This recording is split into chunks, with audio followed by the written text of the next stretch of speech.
नमस्कार, शुभ संध्या आप सभी को, गुड इवनिंग। कंटिन्यू करते हैं वीडियो को। आज की क्लास में हम पढ़ेंगे manure fertiliser and soil fertility management, यानी बीएससी एजी 6th सेमेस्टर का जो कल पेपर है उसके लिए बहुत ज़्यादा इम्पोर्टेंट क्लास लेके आ चुके हैं। तो आप सभी वीडियो को ज़्यादा से ज़्यादा दोस्तों में शेयर करिए, ज़्यादा से ज़्यादा विद्यार्थियों तक क्लास को शेयर जरूर करिए, ठीक है। नए फ्रेंड चैनल को सब्सक्राइब जरूर कर लेंगे। कंटिन्यू करते हैं वीडियो को। फर्स्ट क्वेश्चन क्या है? अधिकांश पौधे मृदा से नाइट्रोजन को किस रूप में लेते हैं? नाइट्रेट के रूप में, क्लोराइड के रूप में, ऑक्साइड के रूप में, अमोनिकल के रूप में। तो जो धान और आलू, धान है, आलू है, दो ऐसी क्रॉप्स होती हैं जो मृदा से नाइट्रोजन को नाइट्रेट के रूप में अमोनिकल के रूप में लेती हैं।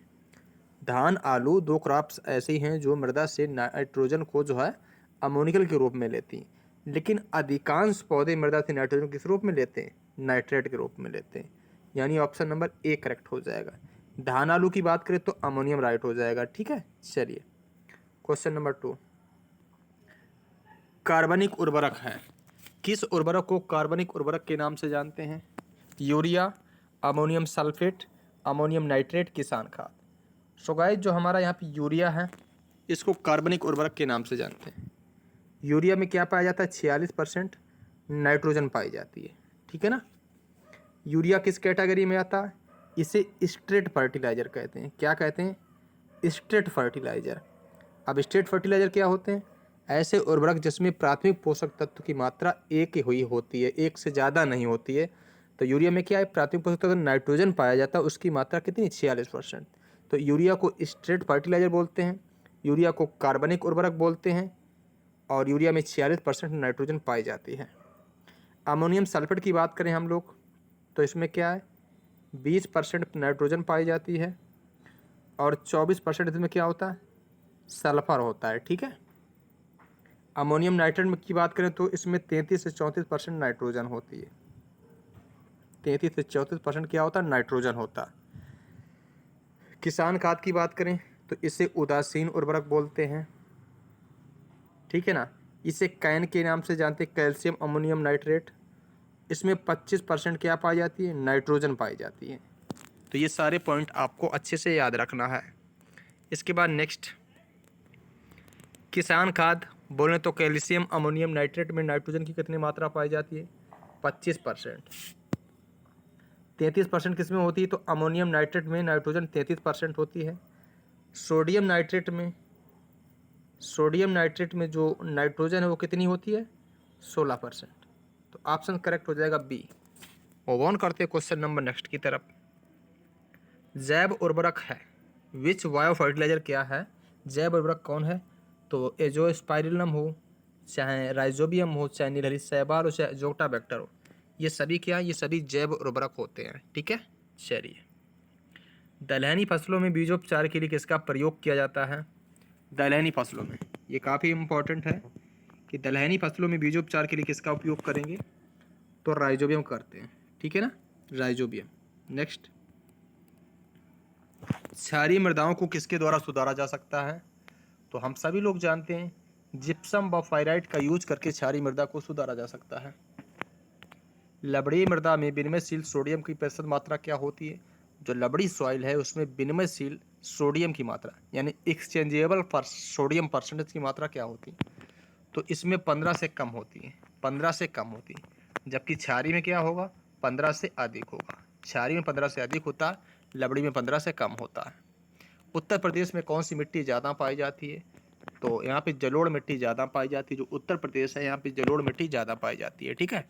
चलिए, खेती के लिए उपयुक्त पीएच कितना है? तो 6.5 से 7.5 ये अच्छा पीएच होता है अधिकांश फसलों के लिए। और पौधों के लिए कुल आवश्यक पोषक तत्वों की संख्या कितनी है? 16। ऑप्शन के हिसाब से 16 सही हो जाएगा, लेकिन वर्तमान में कुल पोषक तत्व कितने हैं? 17 हैं। 17वें नंबर कौन है? तो निखिल 17वां है, ठीक है। तो अब पोषक तत्वों की कुल संख्या 17 है। निम्नलिखित में से कौन सा सूक्ष्म पोषक तत्व है? ये काफ़ी इंपॉर्टेंट है। पोटास है, फास्फोरस है, गंधक है, बोरान है। काफ़ी इंपॉर्टेंट है ये। तो यहाँ पे बोरान राइट हो जाएगा। ये सूक्ष्म पोषक तत्व है। निम्नलिखित में से कौन सा प्रमुख पोषक तत्व नहीं है? तो नत्रजन है, फास्फोरस है, पोटास है, लेकिन गंधक नहीं होता है। ठीक है ना। चलिए, सिंगल सुपर फास्फेट में फास्फोरस की मात्रा कितनी होती है? सिंगल सुपर फास्फेट में फास्फोरस की मात्रा कितनी होती है? 16% होती है। इसके बाद निम्नलिखित में से कौन सा द्वितीयक पोषक तत्व है, सेकेंडरी? तो कैल्शियम, मैग्नीशियम, सल्फर। देखो, द्वितीयक पोषक तत्व 3 होते हैं, एक बार देख लो आप लोग। कैल्शियम है, मैग्नीशियम है, सल्फर है, इन्हें द्वितीयक पोषक तत्व कहते हैं। अगर आपसे पूछा जाए कि प्राथमिक पोषक तत्व कौन कौन से होते हैं प्राथमिक, तो प्राथमिक हमारे होते हैं नाइट्रोजन, फास्फोरस और पोटास। अब बढ़ेंगे प्रश्न नंबर नेक्स्ट की तरफ। इसके बाद क्वेश्चन नंबर नेक्स्ट, नीलहरी शैवाल नाइट्रोजन स्थिरीकरण करती है किस क्रॉप में? बीजीय है जो ब्लू ग्रीन एल्गी है जो नीलहरी शैवाल नाइट्रोजन का स्थिरीकरण करती है। मटर, धान, सोयाबीन, गेहूँ। तो धान में करती है। ठीक है। कार्बनिक उर्वरक है, तो यूरिया कैसा है? कार्बनिक उर्वरक होता है। ठीक है। इसके बाद किसान खाद में नाइट्रोजन का परसेंटेज क्या है? 25% है। पेड़ पौधे नाइट्रोजन किस रूप में लेते हैं? पेड़ पौधों में नाइट्रोजन किस रूप में उपस्थित रहती है? तो प्रोटीन के रूप में। ये काफ़ी इंपॉर्टेंट है। अगर आपसे पूछा जाए कि अधिकांश पौधे मृदा से नाइट्रोजन को किस रूप में लेते हैं, यानी मृदा से नाइट्रोजन को किस रूप में लेते हैं, तो नाइट्रेट के रूप में। लेकिन पेड़ पौधों में नाइट्रोजन किस रूप में पाई जाती है? तो प्रोटीन। तभी प्रश्न आता है प्रोटीन निर्माण के लिए सहायक तत्व है, तब आंसर नाइट्रोजन होता है। सूक्ष्म मात्रिक तत्व कौन सा? न्यून तत्व। तो Fe, Mn, कॉपर, ये सारे ही होते हैं सूक्ष्म मात्रिक तत्व। कार्बन, हाइड्रोजन, ऑक्सीजन मिलकर पौधे का लगभग कितने % भाग बनाते हैं? तो 95%। इनमें से कौन सा द्वितीयक पोषक तत्व? अभी मैंने बताया कैल्शियम, मैग्नीशियम, सल्फर, ये द्वितीयक पोषक तत्व होते हैं। तो मैग्नीज नहीं है, बाकी ये तीनों होते हैं। समझ गए कि नहीं? बहुत बढ़िया, शानदार। कार्बनिक उर्वरक है, अभी बताया मैंने, यूरिया। किसान खाद, ये वाला हो चुका यहाँ तक। कितना हो चुका एक बार देख लेते हम लोग। हाँ, यहाँ तक हुआ है। जो धान के पौधे हैं नाइट्रोजन को किस रूप में लेते हैं? अमोनिकल के रूप में लेते हैं। ठीक है। सामान्य मृदा में नाइट्रोजन कितने % है? तो 0.05%। जो हमारी सामान्य मृदा होती है उसमें नाइट्रोजन की मात्रा कितनी होती है? 0.05%। सबसे अधिक नाइट्रोजन स्थिरीकरण करने वाली फसल कौन सी है? सैंजी होती है। क्या होती है? सैंजी। अच्छे से याद कर लेना आप लोग। पौधों की जड़ विकास के लिए आवश्यक पोषक तत्व फास्फोरस होता है। कंपोस्ट बनाने की इंदौर विधि किसने? यशवंत व हार्वर्ड ने। ये काफ़ी इंपॉर्टेंट है। कंपोस्ट बनाने की जो इंदौर विधि है इसके जनक कौन? हार्वर्ड। और बंगलौर विधि के होते हैं CN आचार्य। पोटेशियम सल्फेट में पोटास की मात्रा कितनी? 50% होती है। अमोनियम सल्फेट में क्या पाया जाता है? नाइट्रोजन पाई जाती है इसमें। अमोनियम सल्फेट में 2 ही तत्व होते हैं, एक होता है नाइट्रोजन जो कि कितना है? 20% है। एक होता है सल्फर जो कि कितना है? 24% है। तो यही 2 तत्व पाए जाते हैं अमोनियम सल्फेट में।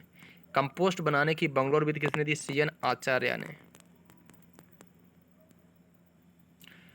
पौधों के लिए आवश्यक सूक्ष्म पोषक तत्व कितने होते हैं? ये होते हैं 3 और 3 6 7 होते हैं। ठीक है ना। जैसे Fe है, MO है, Zn, Mn, B, copper, chlorine.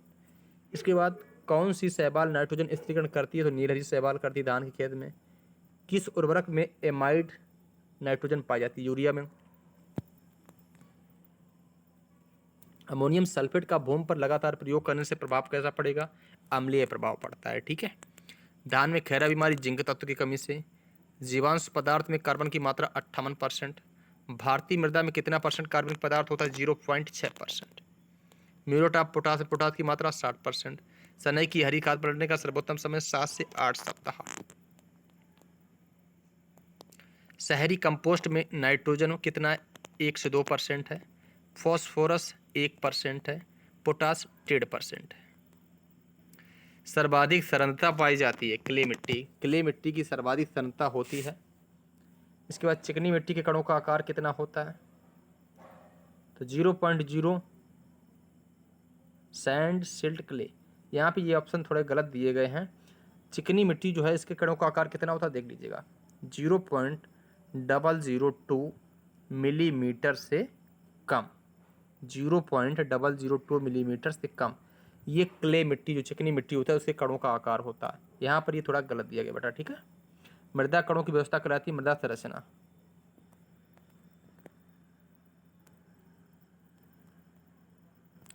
सामान्य मृदाओं का निरपेक्ष घनत्व कितना होता है? 2.65 ग्राम प्रति सीसी होता है।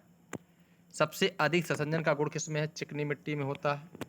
पौधों की वृद्धि तथा विकास के लिए उपयुक्त मृदा संरचना कैसी? कणिकामय होनी चाहिए। पौधों के लिए अच्छा जल कौन सा? केशिका जल है। कौन सी मृदा में रंध्रावकाश प्रतिशत सबसे अधिक होता है? चिकनी मिट्टी में। चिकनी मिट्टी में रंध्रावकाश सबसे ज़्यादा होता है। इसके बाद किस तत्व की प्रधानता से मृदा कणों का बिखराव होता है? सोडियम। सोडियम एक क्षारीय तत्व होता है। और प्राप्त जल की ऊपरी सीमा किस पर ज्ञात की जाती है? 1/3 बार। तो ये थे top 35 questions manure soil fertility management there management की। उम्मीद है आपको वीडियो जरूर पसंद आएगी। वीडियो को लाइक करना, चैनल को सब्सक्राइब करना, दोस्तों में शेयर करना बिल्कुल न भूलें। Thanks for watching.